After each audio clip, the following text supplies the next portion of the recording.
Not that voice. Not that voice that said, this is the bone of my bone and the flesh of my flesh.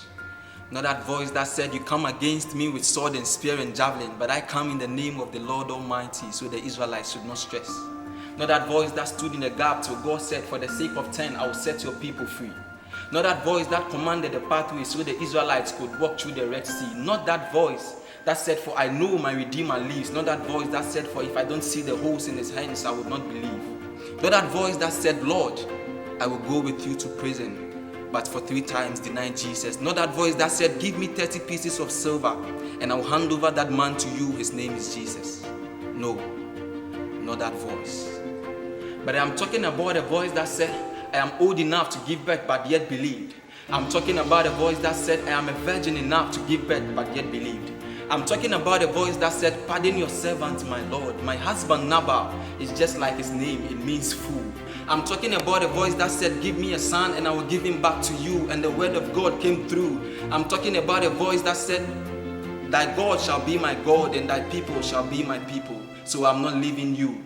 See, I'm talking about a voice that can impact generation, the last born of all creation. In it, mighty men get satisfaction. And when you are faced with tribulation, that voice can bring relaxation. See, I don't care about your conviction, but I know a voice worth admiration. Behind every successful man, it is the foundation. And when you are caught in frustration, that voice is the best location.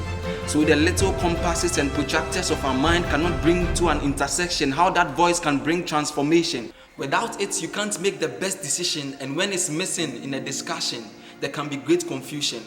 So I'll have to say without agitation, and there's no need for negotiation, in the voice of a woman is worth great celebration.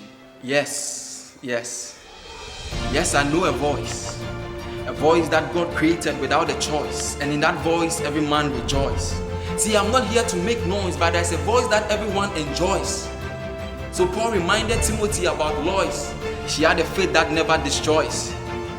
Now, before we swift from a world of fairy tales and myths, let us pause and realize that in the voice of a woman, lies a power that you can't resist.